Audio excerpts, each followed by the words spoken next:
What's up, you guys, and welcome back to the channel. Today, HP and I have a relatively busy day, and we're taking this car. It is really starting to heat up here in Texas, and of course, with perfect timing, the AC in my 4Runner broke. It like completely died whenever we were on our way home from the rental property, and we had to drive home 40 minutes with no AC, while HP's kind of works some of the time. Half the time, most of the time. But I've been driving this Toyota Yaris because there is no way I'm driving a car without AC and the Texas heat. Now, as Aubrey mentioned, we have a lot to do today, but the first thing on our task list is going to the local Toyota dealership. Last night, my aunt called me and let us know that she had totaled the car that we helped her purchase around Thanksgiving of last year, and she asked if we could help her buy this second car. So HP and I are going to be doing that early this afternoon, which is no real way that anybody wants to spend their Saturday. No, not at all. But thankfully, we actually have another task. We have to head up to a junkyard up in that area anyways, so it works out. Kill two birds with one stone.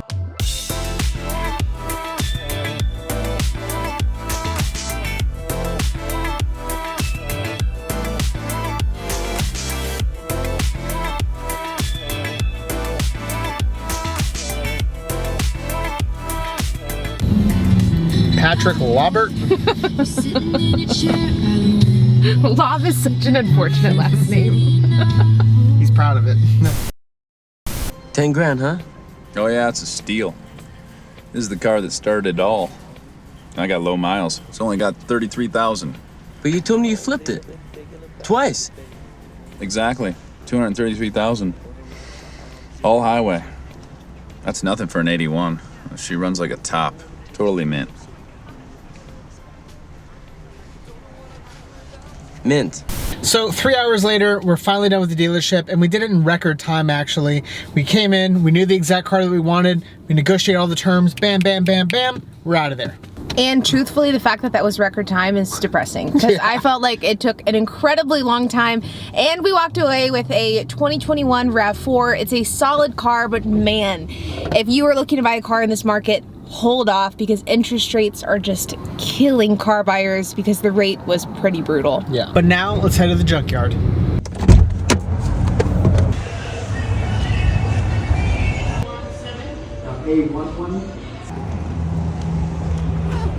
a look at the Sonata.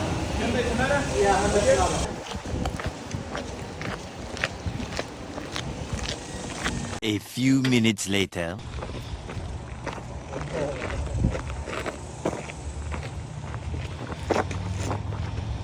Oh my god. Jump it.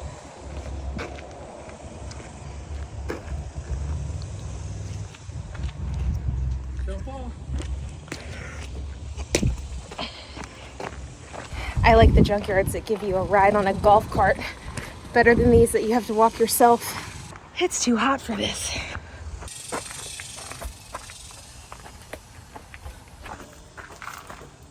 What can I help with, HP? Just looking. Take a look at the interior of these cars.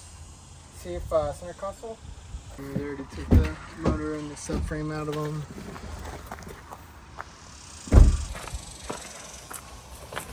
I've never been to a junkyard that stacks cars like this. They're going for Volume. volume.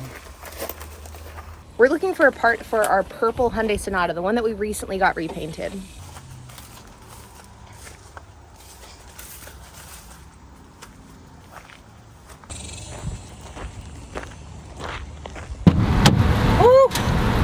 It is hotter than a scalded pig. So hot. There's like in no Hawaii. tree cover. There was nothing. The only coverage you had was rusty junk cars above you. But we got what we came here for. If I can find it. It's in my satchel. This connector is what's holding us up on our Hyundai. We'll be able to splice this new one in and be ready to rock. My shoes also got very muddy. That was free. Free mud. Free. So can you talk a little bit about what's wrong with the Hyundai and what this part is going to do in order to fix it? Because the Hyundai's been out of commission now for about a week and a half, and it's been mostly because of this little part.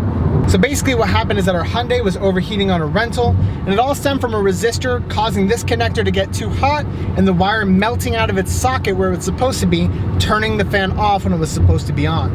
All I had to do was source this connector. Now we can plug it back in after I splice it, and it's ready to go. Crazy to think that of all of the cars at the junkyard, all we needed was this, and this is the only car that had it. This itty bitty tiny connector. I wouldn't say it's itty bitty. I would say it's pretty average size connector. And honestly, it plays an important role. And when used properly, it's way more valuable than maybe a bigger connector. So, yeah.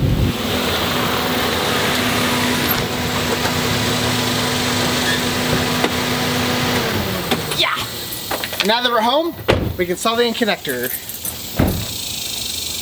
Now, splicing and wiring is one of those things that is really big pain sometimes if you don't know what you're doing. But luckily they make them pretty dummy proof now. This is an easy way to splice your connectors. All you have to do is simply insert your wire into this little splicer right here, and it has a piece of built-in solder. All you have to do is actually heat it up with a heat gun or even a really hot hair dryer, and then it automatically fuses both of the wires together. Let me show you. So step one, we're gonna go ahead and strip our ends. And we're gonna go ahead and remove this old connector. This is actually a connector that I purchased, but unfortunately I couldn't find the correct pinning to repin that, so we're just gonna replace the whole connector. Now that we got the wires all meshed together like best friends, we're gonna go ahead and seal it up, centering that right there, and the same on the other side.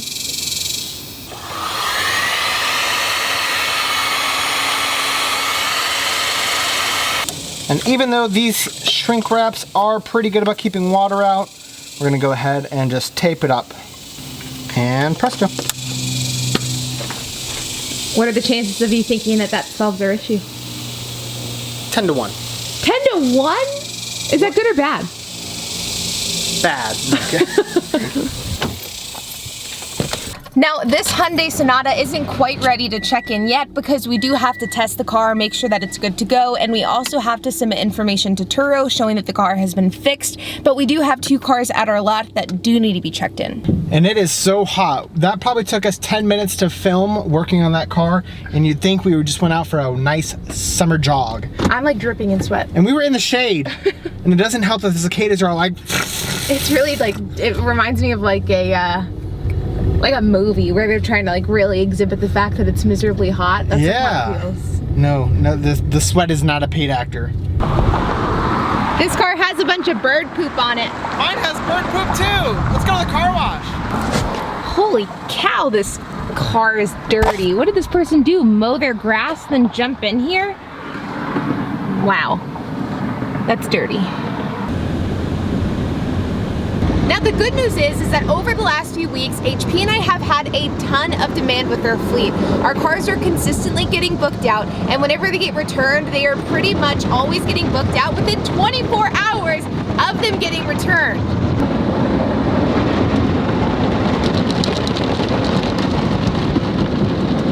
But we have had some issues with some cars that we are currently working through, including the Hyundai Sonata, which we just addressed, as well as a few others.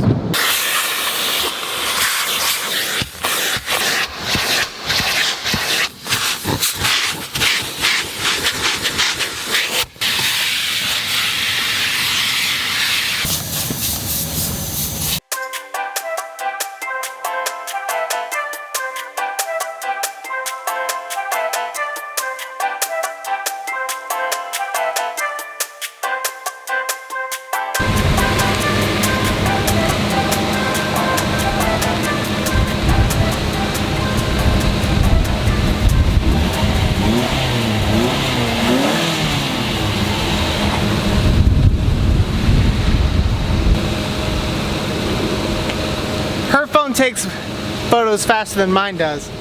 Mine takes better photos but slower. And we have to do it pretty quickly because out in this heat, my phone will actually overheat and I have to wait a few minutes. People always ask us, how do we have time to manage our car sharing fleet? And the truth is, it really doesn't take that much time. 2 cars, 20 minutes. These cars are cleaned, photos are taken, and they're good to go. Now say what you will about dirty tan interiors, but tan cloth interiors are the least problematic to get into in this Texas heat. That is actually true. Yeah. Now, I mentioned a moment ago that we've had a handful of different issues with some of our cars in our fleet. We have our Hyundai Sonata, which hopefully that issue has been fixed, and now all I need to do is relist the car. We have our Ford Fusion, which has a PCM issue, but that PCM actually came in today, didn't it? Yeah. So that should be good to go in about a few days or maybe a week. And we've had even more tire claims since our last video. In fact, we had one today with our blue Toyota Yaris, and we had one the other day with our Kia Rio. But unfortunately, the worst thing of all is that we totally jinxed ourselves in our last video. Knock on wood, we have not had any total losses this year. Now, in our last video, we talked about not having any total losses, but we totally jinxed ourselves because now we have one total loss. And it's our very first total loss for the year. It's actually this car. You know, the Toyota Yaris we've been driving around all day with no issues. This car's totaled. This is actually the very first time that this has ever happened to us, but this 2012 Toyota Yaris that is mechanically fine, from the surface looks extremely good and drives like a dream, this car is totaled due to hail damage. Now, the hailstorm that came through about a month ago contained anywhere between golf ball to baseball size hail, and this was the only vehicle in our entire fleet while all of our cars were getting rented out that got hit. And it doesn't look too bad like Aubrey said, but you can see in some areas on some of the pillars, they are really heavily indented and unfortunately cannot be replaced or fixed by doing paintless dent repair. It has to be ground out and replaced with actual new sheet metal and then repainted, and that's what drove up the cost for this car getting totaled out. Now, certain areas like the trunk area and the hood, they also cannot fix, and those are actually easily replaceable, but areas like that roof line cannot be replaced. So unfortunately, it's gone. It really is hard to show on camera like the type of damage that was done, and truthfully it really isn't that bad. I was really surprised whenever I heard that it was being totaled out, because I was sure that they were just going to pay us a few grand for us to get it fixed, which we probably wouldn't have done. We were going to pocket that amount and then we were going to continue renting it out. But of course, now that the car has been totaled, it is off Turo officially. So you might be asking yourself, well, if it's totaled, why do we still have it? We had two options: either give up the car and receive $5,500 or keep the car and receive about a $2,000 check. We chose option B. We are still working out all of the details with the buyback. This is pretty new information. We just found out this week that it was totaled, and I just found out later this week, like a few days ago, that we are going to end up going out with the buyback option. So we're still working through all the logistics, but at least the idea is that we'll get paid out about $2-ish grand to like the claim to buy back the car. So we'll still make some money there, and then HP will sell the car. And I realistically think that we should be able to easily make about $5 grand from this car. So that means that we'll actually have made more money by just selling it and taking that buyback option. We'll be able to circumvent the deductible, and it will be a big win. And if it's anything like the Lexus, I'll be able to sell this for about $8 grand versus the $5 grand. But we'll have some more information regarding all the logistics here in about a week. So as of right now, we have our Ford Fusion out, our Lexus is sold, the Yaris is out, and the Hyundai has been out, but it's going to be back very, very soon. The good news is that we are looking to buy new cars, and so we're hoping to be adding some new cars to the fleet ASAP, like literally as soon as we can find them, we're going to be buying them. And now for a quick van update. This just in, the van is now going out on a trip for about 7 weeks long. The longest trip it's ever had. Starting tomorrow. Starting tomorrow. We're going to make a lot of money. Where's my cue cards?